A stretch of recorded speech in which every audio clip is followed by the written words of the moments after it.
Welcome back to Exceptional Talk with Dr. Clark. I have a phenomenal young man here by the name of Mr. Michael Jones, and I'm going to tell you a little bit about him before I start him to talking with you. He is an author, a playwright, and a filmmaker. Michael Jones has worn many hats throughout professional career, from registered architect to college professor, elementary school teacher to published author of a book about community economic empowerment entitled $1 at a Time.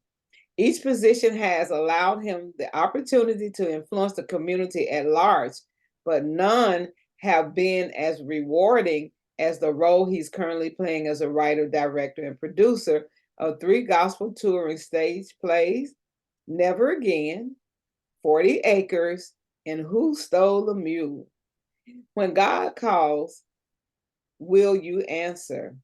He toured Southeast from 2002 to 2018, and his first featured online streaming movie of his first play, Never Again, launched in 2022. So I'm going to stop here and give him an opportunity to talk a little bit more about his plays and some other good stuff that he got coming. Welcome, Mr. Jones. Thank you. Thank you. I'm so glad to be here. I am so glad to have you. I would like for you to tell my audience a little bit about your being from an educator to now a playwright and filmmaker. Tell us a little bit about that. Well, I went to college in Atlanta, so shout out to my Atlanta people. Okay. I went to college and became an architect and a real estate degree, and I basically got into teaching due to the fact that I owned a business in Atlanta, and when I came to Augusta, I had a business building and selling computers right before Y2K. Okay. And after Y2K, I wasn't getting any computers because people weren't throwing them away anymore. Right. So I decided, since I'd learned so much about computers, I came to Augusta and someone said, we need a professor to teach computer classes. I'm like, well, I can teach. So long and short of it, I became a professor at Augusta Tech teaching computer classes. And I really loved, the fact that I was a professor and a classroom and everything. But I was missing something. Oh, wow. Okay. And someone said, you know what? It's good that you're teaching adults that come back to school to learn computers, but you're a young guy, you need to teach people who look like you. And I'm like, yeah, young kids. Mm-hmm. So it just felt right. So since I was an architect, I had taken all kinds of math. Okay. So I kind of migrated myself into teaching math, 5th grade. And I love teaching 5th grade. Oh, the kids are, go home with a headache sometimes because they do talk a lot. But I love teaching, and inspiring them to learn and to get inspired about, because they're like, math is boring. Math is money. You don't want to get cheated. Change their perspective. Money. Okay. So we have fun. So that's how I got into teaching. Awesome. So how did you begin your journey onto where you are now? In Atlanta, I had an organization called the Minority Leads Club of Atlanta, like a business networking leads club. And that was in 1995 in Atlanta, a long time ago. And I was doing a lot in Atlanta, and I was looking at a lot of nonprofit organizations in Atlanta, and they were like, well, who sponsors you all? Who helps you, funding? And they were like AT&T, MCI, and Coca-Cola. I'm like, well, we're in Atlanta. There's a lot of millionaire Black folks, architects, engineers, lawyers. Why aren't they, sowing a seed in the ministries of Black nonprofit organizations? So I was like, well, okay. So I had a dream, and the dream was to raise $1 million, $1 per person in Atlanta, and redirect the entire million back into the Black community, $1 at a time. Yeah. So that was the desire. So in 1996, it manifested itself. We adopted Brightside Academy, an organization in Grant Park area, after school program for kids. And we, meaning my organization on behalf of Atlanta, adopted them to raise $1 million, $1 per Black person. Okay. Interesting year. I can imagine. Asking Black folks for just $1. It's $1. Oh, God. Yeah. You know, it's interesting. And at the end of the year, I'm so blessed that God allowed me to keep a daily journal of every group, Black Secretary Association, Black Lawyer Association, the fraternities, sororities, churches. Every day I was speaking to different groups, and I Okay. was writing down what I talked about and how it was perceived. Because at the end of the year, we didn't raise $1 million, raised a Okay. little over $4,000 for the whole year. Oh, that's great still. That's Yeah, but great. I was kind of sad and disgusted not for me to find our stated goal. Mhm. And someone came to me, you know what? You need to put all your journals into a book. And I was like, okay, because I believe that God sends angels to everyone to speak through Okay. them to minister your calling in life. Mhm. So I listen. When someone says something, I'm like, I'm a child, I'm listening. And I put all my journals into a book. And 4 years later, research of economic empowerment in Black community, the book, $1 at a time, became a book. And Awesome. and then I did a book tour from 2000 2001, and people were loving the book, and I was signing and all that. And then someone came to me, you know what? I love your book, but have you ever thought about writing a play? Because Black folks don't read. Oh, wow. That person, I wish I had wrote that person's name down. I know, right? Because I'd never done a play before by that time. I Okay. mean, maybe having a play in high school to impress a girl or something, Right. but that was it. So I was like, a book to a play. And I started researching how to do it. And long short, I came to Augusta in 2002 and turned my book into a play called Never Again. Awesome. In 2002, got a lot of support. Imperial Theater in Augusta, 850 seats, and we sold out my very first show. Ooh. And that was like the high I've been chasing ever since. I mean, because it's Well, like, that's what they say about crack cocaine, and that's a shame. oh yeah, because We try to I get mean, that same first high. So, yeah, because being on but stage and seeing all those people cheering I for can something you did, it's like, imagine. wow. And they got the message too. Oh, wow. That was like, I mean, yeah. So the book, the movement spawned the book, and the book spawned the play, and then COVID spawned the movie All right. because I was supposed to tour in 2020 with 4 celebrities, and the whole tour got canceled. So, so It's I turned okay. into a movie. That things happen for a reason. I am a Yeah, true believer that the best is yet to come. yeah, yeah. And I'm I loving this journey. oh yeah, I actually had an opportunity to watch the movie. Okay. I did, but I want to ask,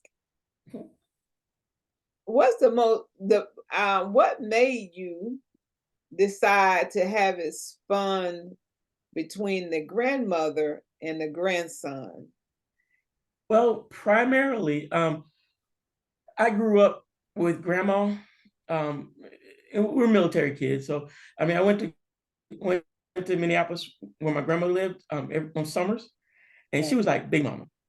I mean, everyone came to her house. She Okay. talked about the stories.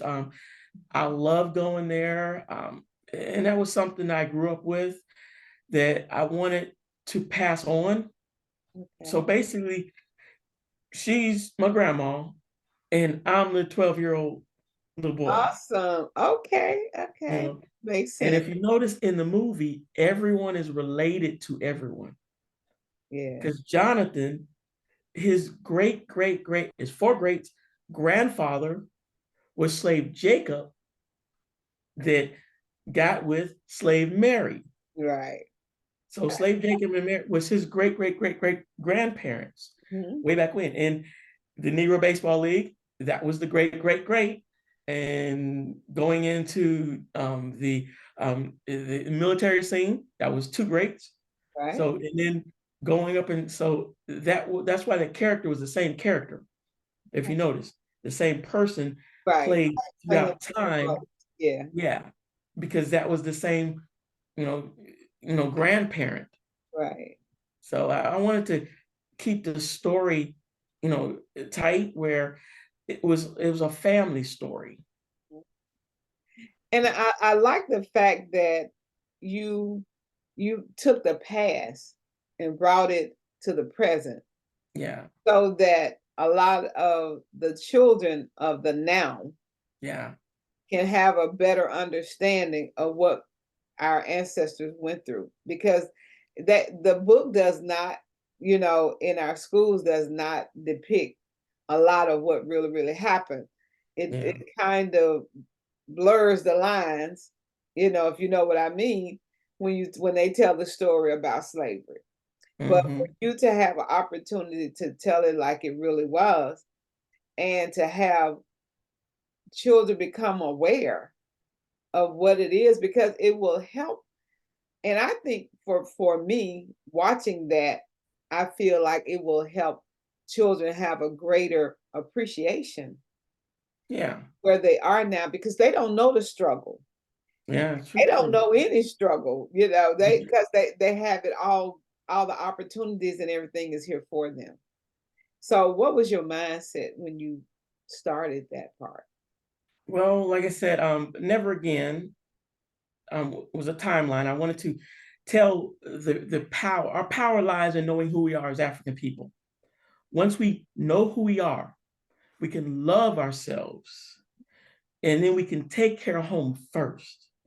Because every sentient being on this planet knows one simple thing, from a cat to a tiger to a pig. They take care of each other first. Yeah, Pigs don't take care of the goats first. yeah, Cats don't take care of the dogs first. It's not a racist thing. It's we need to understand, in order for us to survive as a people, we need to come together. Economic empowerment was one of the main things I've been pushing for so many years. And that is one of the main things. But knowing who we are, and embracing our past, because I've spoken to so many people through making this movie. And once I say, oh, it's about, they get us stuck on slavery. It's about say, oh, I don't know about slavery. But that is how we became who we are. mhm, I mhm, mean, if you have a great grandmother, or if you have a grandmother, possibly either her generation or the generation being knows someone who was a slave right, and had to endure that mhm, and had to go through that. In the 1930s is not too far away. that's it. That you know, Jim Crow is in the South. And when I was moving stuff, from the set, when we did the movie, I had a drinking fountain, and I had the whites only. And this person, she's like in her 20s. She's like, "Why does that say whites only drinking fountain?" And I was like, "Wow." I mean, a 30-year-old person doesn't know that there was a drinking fountain just for white folks. They really don't, because you got to understand that our children, that are our current generation, you got to look at the generation before that. They didn't experience any of that, being aware of the same way. So Yeah, how can I teach you about slavery other than what I see from television and media? But a lot of our separation, well, it's not a lot of our separation started from slavery. yeah, That was the whole purpose, was to break the bond so there won't be a bond. That's why they sold your children off on to one plantation, and then the husband and wife was separated, and Mhm. so that was anytime you can destroy the family, you have destroyed the bond. The backbone of the family is the parent. They already, if they're separated, the children will be lost. Exactly, and my last name is Jones, and people are like, "Oh, are you related to?" I'm like, "No, same plantation." And it goes over some people's head. I'm Right. like, I don't know my last name. I mean, I'll probably never know You're who I right. Who was. yeah, I mean, absolutely. I mean, what country? I mean, we call ourselves Black. We call us African American, and before that it was color. Before that it was Right. N-word. Yes. We've never had a country that we can say, "Oh, I'm Nigerian," or "I'm, Tanzanian," or "I'm Sudan." We didn't know, but other people, they know. They can say, "Oh, I'm German," or "I'm Italian," or "I'm Jewish." Right. That Because gives our you a race was taken, bond. they were taken from their their their their country. They were taken from their country. So they didn't have an opportunity to really find out who they were. Yeah, Even if they knew who they were, they better not talk about it, because you weren't allowed to share. You weren't allowed to talk about anything. You weren't, you had to move in silence. That's why they yeah, had the Negro hymns. That's the way they talked to each other. That yeah, was and they the didn't know what it was a secret. song. Yeah. Yeah, Oh, and as an architect, I speak in architectural terms sometimes, but it's appropriate that a foundation has to be sure. You have to have a solid foundation. We don't have a solid foundation of our past, of our name, of our language, of our culture. If you build the tallest building you can, but your foundation is quicksand, the higher you build it, the lower it's going to sink because we don't have a solid foundation. So we can add all of the jewelry and the necklace and the gold and the nice car and the big house, but if our foundation is not strong, the bigger we go, the lower we're going to sink because eventually we're going to come back to the point that we don't even know who we are. right. And But a lot of us are walking around putting a dot on their forehead or doing this or this or this because they're like, well, I want that culture. I want that culture. Because we don't know who we are. We'll take anyone else's opinion of who we are, walk around with our well, pants down and do this and do that. I'm like, if we had our own background and our own culture, we could embrace that. But absolutely. many of us don't. So we'll take whatever they say Yeah. is who we are. They call us African American. Okay, we're now African American. Right. They Call call us us colored. black. Yeah. Okay, we're not colored. Yeah. Black. Okay, we're not black. Whatever name they come up with next, Right. we'll just take it and it'll be on the census form. That's what you got to fill out Mhm. because that's what they want for us. Yeah. We have to want for ourselves. Well, And that's coming together. we're a powerful people. We're Oh, powerful people and extremely. don't know our worth. So, Yeah. you have to first learn, and this is really ironic. I had this conversation just last night with another interviewee. When we don't know our worth and you don't know who you are, like you said, you were talking about a strong foundation. We're talking about no foundation. Yes. There is no foundation, that there is not one in existence, so there's nothing to build from. Yeah. If we had a foundation and could make it stronger, that would be awesome, but there's Hmm. absence of a foundation. Yeah. And we built the pyramids, Tutankhamun, Ramses, we built science, we built engineering, we built mathematics, but yet we don't remember that we built all that. A lot of stuff in America we built, but because our name was taken off of it and someone else's name was put on it, Yeah. we now believe it's their name.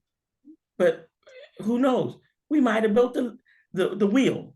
Well, we did the first heart transplant. We did Yes, so many things. traffic light. If children had an opportunity to, and one thing I like about Black History Month is that that is the opportunity and the time when they get to get something.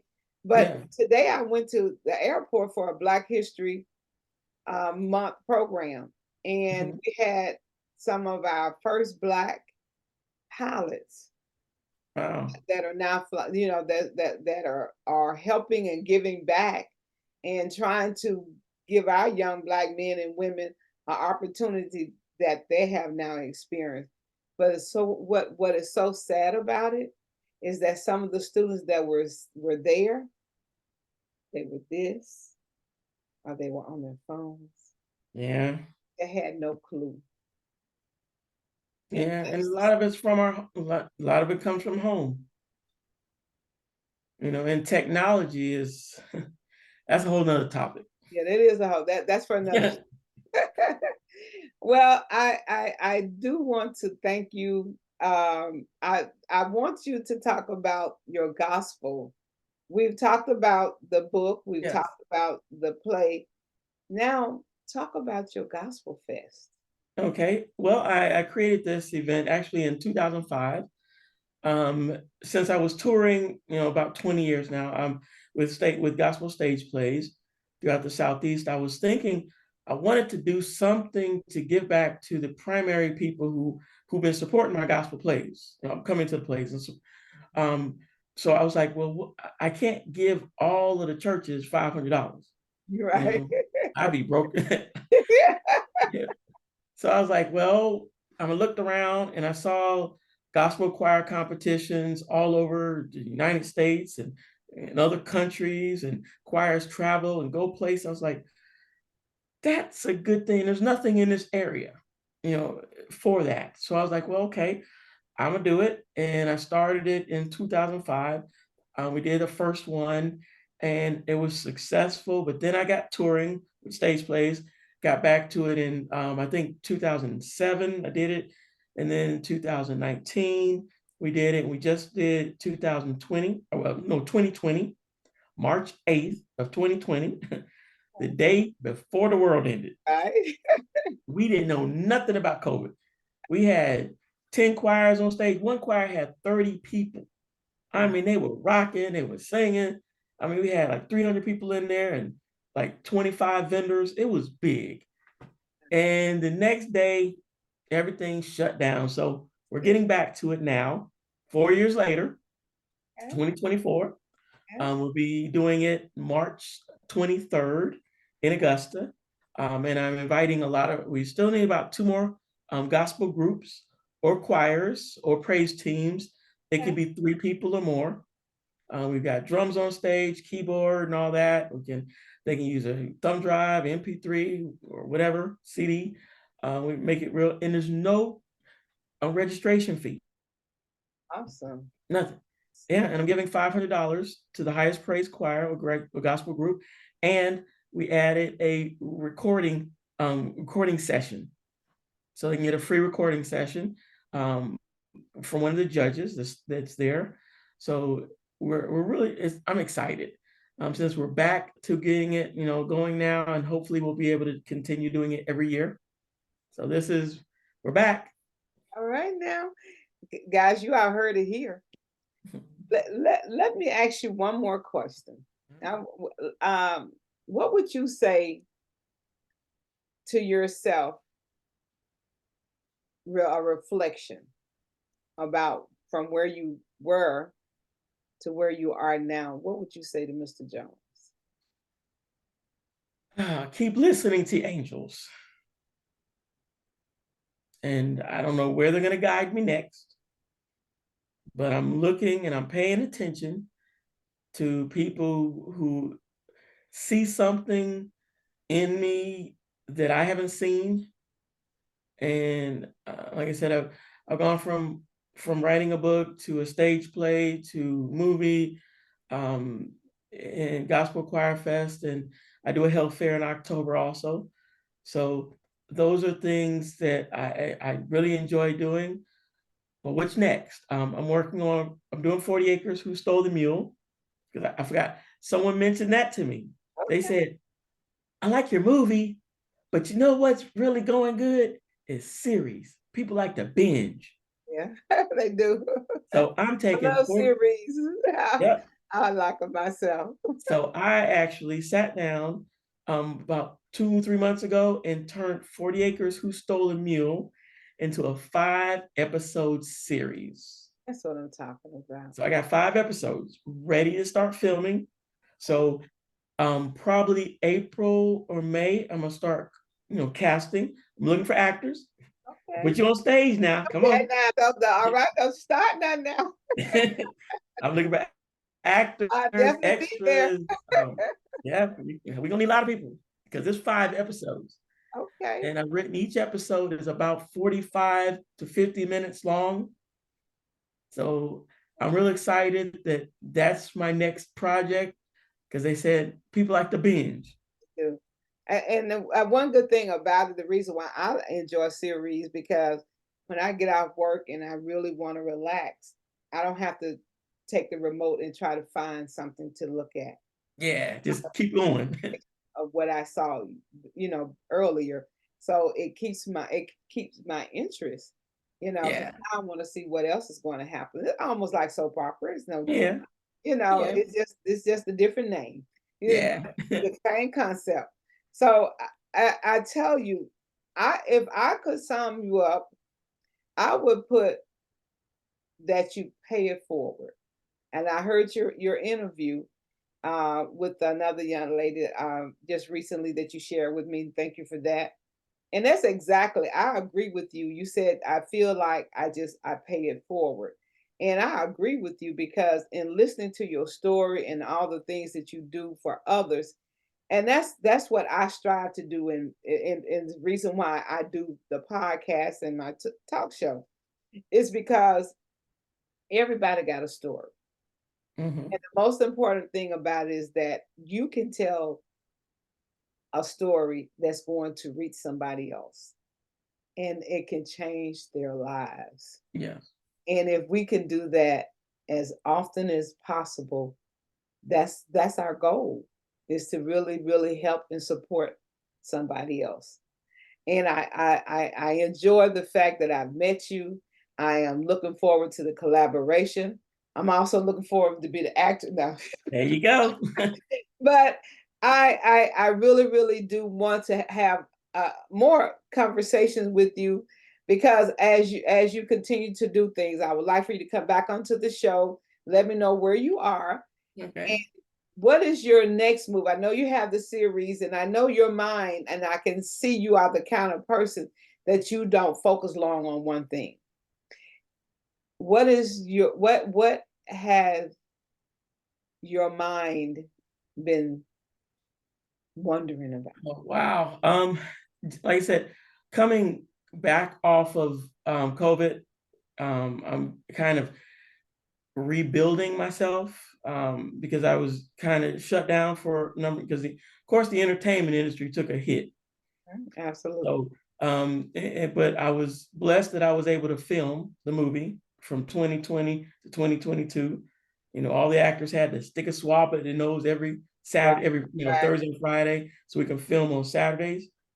That was a blessing, and we launched the movie.